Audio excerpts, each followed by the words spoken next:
Mes chers étudiants, mes chers amis, mes chers collègues, bonjour et bienvenue sur ma chaîne.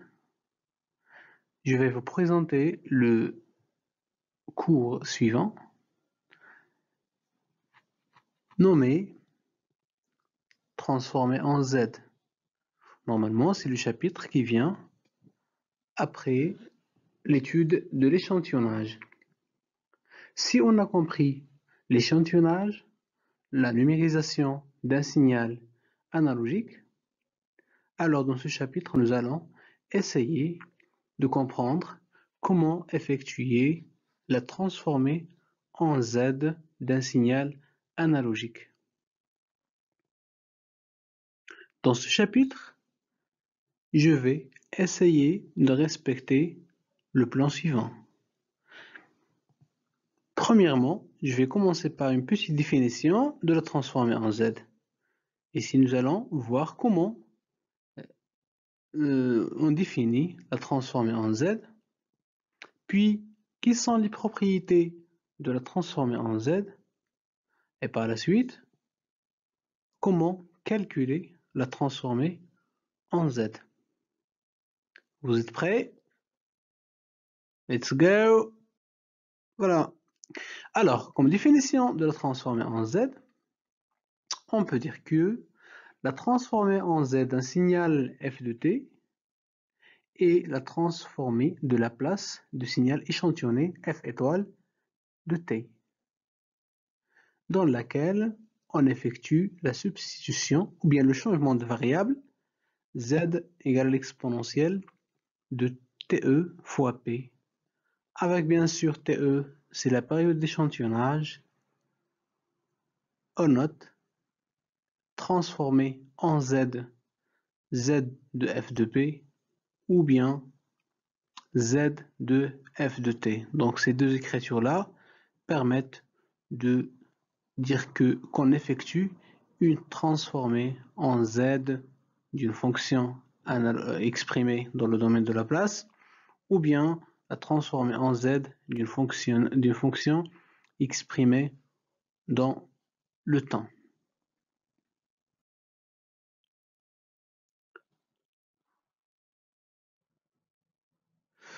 La deuxième définition qu'on peut dire, ou bien comme détail de la définition que je viens de citer, la transformée de la place d'un signal f de t est donnée par la formule l'intégrale de 0 jusqu'à l'infini de f de t fois l'exponentielle moins p de t dt. Normalement, cette formule-là, c'est une formule qui est générale, et il suffit de remplacer le signal f de t par f étoile de t qui a l'expression suivante. Segment de k égale à 0 jusqu'à l'infini de fkte fois delta de t moins kte. Ça, on l'a démontré pendant le chapitre précédent. On obtient vers la fin une formule, la transformée de la place du signal échantillonné de t égale à segment de k allant de 0 jusqu'à l'infini de fkte fois l'exponentielle de moins k fois te fois p. Si on effectue le changement de variable z égale à l'exponentielle de te fois p, alors on peut obtenir f de z égale à segment de k allant de 0 jusqu'à l'infini de fkte fois z à la puissance moins k. Cette formule-là, la dernière formule, est appelée la transformée en z du signal f de t. C'est la transformée en z de signal f de t. Par exemple, et cet exemple-là, je vais vous laisser essayer de mettre ici une pause pour la vidéo et chercher la transformée en z du signal échelon, ou bien la fonction de Heaviside suivante, qui est définie de la forme suivante, égale à 1 lorsque t est supérieur à 0 et égal à 0 lorsque t est inférieur à 0. Essayez de prendre votre temps et chercher la fonction et la transformer en z du signal f de t dans notre cas. Pour la correction, vous allez la trouver en annexe de cette vidéo. Alors, si vous avez compris la définition de la transformer en z, nous allons par la suite présenter quelques propriétés. Comme vous le savez, la transformer en z, ce n'est que la transformée de la place de signal échantillonné. Donc, toutes les propriétés de la transformée de la place seront appliquées à la transformée en z. La première propriété importante, c'est la linéarité. La transformée en z d'une somme de deux fonctions égale à la transformée en z de chaque fonction, et puis on effectue la somme. C'est-à-dire, par exemple, ici, nous avons z de a fois f de t plus b fois g de t égale, voilà c'est notre fonction, égale à a fois la transformée en z de f de t. Voilà, ça c'est la transformée en z de f de t. Et l'autre, c'est la transformée en z de g de t. Et bien sûr, les coefficients a et b sont des constantes, donc ils ne vont pas participer au calcul. La deuxième propriété, c'est ce que concerne les translations réelles. Translation réelle. Je m'excuse ici pour un S. Translation réelle. La translation réelle, on a deux possibilités de translation. Soit un retard de k période, ou bien une avance de k période. Dans le cas de retard de k période, on peut écrire que la transformée en z d'une fonction retardée du k période te égale à z à la puissance moins k, c'est-à-dire le nombre de périodes de retard, multiplié par la transformée en z du signal f de t. Ça, lorsque vous avez un retard. Maintenant, si vous avez une avance de k période, ce n'est pas du tout la même formule. On doit prendre en considération quelques autres paramètres, tels que la valeur de l'échantillon à l'instant 0, à l'instant 1, à l'instant 2, ainsi de suite. La transformée en z de f de t plus k fois te égale z à la puissance k fois, normalement ici c'est un facteur, de f de z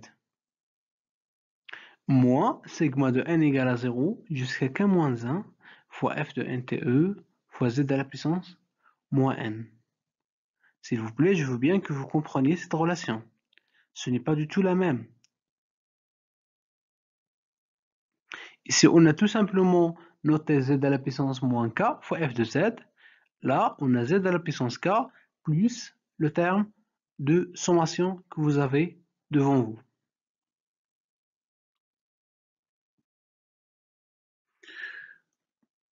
Pour la propriété suivante, nous avons la translation complexe. Si vous avez une fonction de la forme suivante, c'est-à-dire multipliée par l'exponentielle, alors il suffit de calculer la transformée en z de f de t, mais au lieu de mettre z, on remplace par z fois l'exponentielle de a fois te. Vous voyez ici, il y a une variable qui est z fois l'exponentielle de a fois te. Bien sûr, dans le domaine de la place, on peut écrire que c'est la transformée en z de f de p plus a avec p, c'est la variable de la place. On peut aussi effectuer le changement d'échelle. Si vous avez la transformée en z d'un coefficient a à la puissance k fois f de k fois te, alors ça donne, c'est la transformée en z de f de z sur a. Toutes ces relations-là, vous pouvez les exploiter dans votre calcul de la transformée en z. Deux théorèmes qui nous intéressent beaucoup sont théorème de la valeur finale et théorème de la valeur initiale. Ces deux éléments-là seront très utiles pour ce qui va venir de cours d'automatique. Pour le théorème de la valeur finale, il sert à calculer la valeur que va atteindre le signal lorsqu'il est vers l'infini.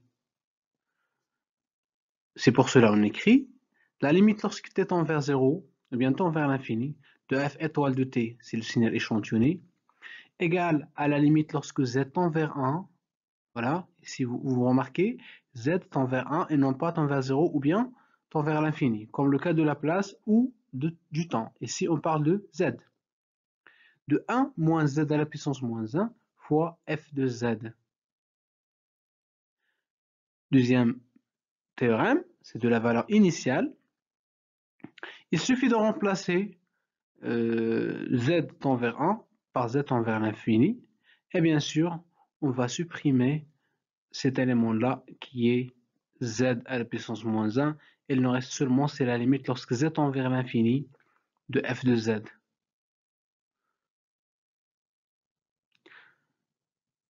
C'est bon, vous avez compris? Normalement, ici, pourquoi on va le supprimer? C'est z tend vers l'infini. Tend vers l'infini. Alors, z à la puissance moins 1, il va tendre vers 0. Donc, c'est un 0. Automatiquement, c'est un 0. Donc, on peut tout simplement le supprimer et laisser seulement z à la puissance ou bien z à la puissance, c'est un 0, donc, et garder seulement la limite de z tend vers l'infini de f de z. Vous avez la relation finale et que vous devez utiliser pour effectuer le calcul de la transformée ou bien du théorème de la valeur finale. Là, vous avez ces deux relations-là, ce sont très importantes.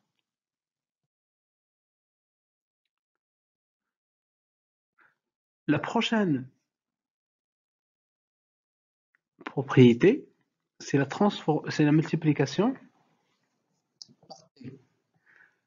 Par exemple, supposons que vous avez le signal échelon au début. Normalement, l'expression du signal échelon, c'est quoi? C'est f de t. Voilà, attendez, je vais le noter ici. Le signal échelon peut s'écrire sous forme f de t égale à quoi? Égale à 1 de t, 1 de t, c'est-à-dire le signal échelon. Si je multiplie le signal par t, qu'est-ce que je vais obtenir? Je vais obtenir f de t égale à t. Si je multiplie, si je note ici t fois f de t. Alors, je peux tout simplement déduire l'expression ou bien la transformer en z de la fonction f de t égale à t à partir de la transformer en z du signal échelon. C'est bon? Si vous avez compris, donc je vais essayer d'effacer ça pour qu'on puisse travailler sur un exemple. Donc, essayez d'effectuer la transformée en z de la fonction suivante. Normalement, c'est la fonction que je viens de vous présenter. Sur votre brouillon, vous allez remplacer f de z par l'expression de signal échelon, qui est quoi? F de z, c'est z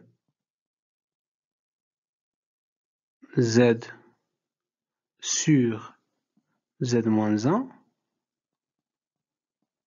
Vous allez la dériver et puis la multiplier par z fois te. Z fois te. Normalement, ici, c'est la variable z et non pas transformée en z comme certains vont prévoir ou bien vont comprendre. Là, c'est la variable z. Ici, c'est petit z. J'espère que vous avez compris toutes les propriétés que je viens de présenter. Maintenant, je peux passer à la méthode pratique ou bien à la méthode d'exécution ou bien de calcul, de la transformer en Z. Commençons par la méthode de définition. Pour calculer la transformée en Z, il suffit de chercher l'expression de FKTE, c'est-à-dire la formule qui va me donner la suite des échantillons de signal S de T. Le problème c'est, cette formule est souvent très lourde à mettre en œuvre. C'est-à-dire quoi très lourde? Tant que la fonction est simple, la fonction f de t est simple, on n'a pas de problème, donc on peut tout simplement utiliser la formule de définition. Mais au point où la fonction devient plus en plus compliquée, on doit chercher une autre méthode. Cette formule-là va prendre beaucoup de temps, beaucoup d'efforts vers la fin pour obtenir un résultat qu'on peut éviter bien sûr, qu'on peut obtenir par une autre méthode plus simple. Parmi les méthodes proposées, c'est la méthode de la table des transformés. La table des transformés, vous connaissez bien que vous avez déjà utilisé dans le domaine de la place, la table qui vous permet directement de déduire la transformée de la place d'une fonction quelconque. Alors on fait la même chose pour la transformer en Z. Si vous avez un signal donné, par exemple l'exponentielle de AT fois U de T, son équivalent dans le domaine de la place est le suivant, son équivalent dans le domaine de Z est le suivant, avec bien sûr en remplaçant C par l'exponentielle de moins 1 fois TE. Il suffit de trouver l'expression de signal pour chercher directement dans la table des transformés. Dans certains cas, vous pouvez rencontrer une fonction qui n'existe pas sur le tableau. Vous devez effectuer des simplifications, des calculs, par exemple des décompositions en éléments simples, pour vers la fin la rendre une somme ou bien une somme ou bien une soustraction de deux fonctions existantes sur le tableau. Et bien sûr, on applique les propriétés qu'on a vues précédemment.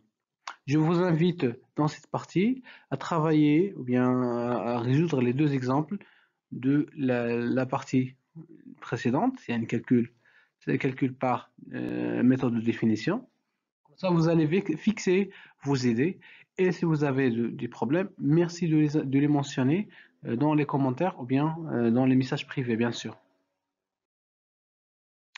Alors, pour finir, je vais vous laisser faire le calcul en utilisant soit le tableau directement pour trouver cette fonction-là, l'équivalent en Z, ou bien avec un peu d'effort en exploitant vos connaissances en décomposition en éléments simples pour trouver la transformée en Z de la fonction f de p égale à 4 sur p plus 1 facteur 2 p plus 2. Mes chers amis, j'espère que vous avez compris cette présentation. Je vous invite à résoudre les exercices de cette partie que je vais mettre en PDF, bien sûr en annexe avec cette vidéo. J'espère que tout va bien, j'espère que vous avez bien compris. Et si vous avez des questions, n'hésitez pas de les poser sur des messages privés, bien sûr, ou bien sur des commentaires. À la prochaine et à bientôt.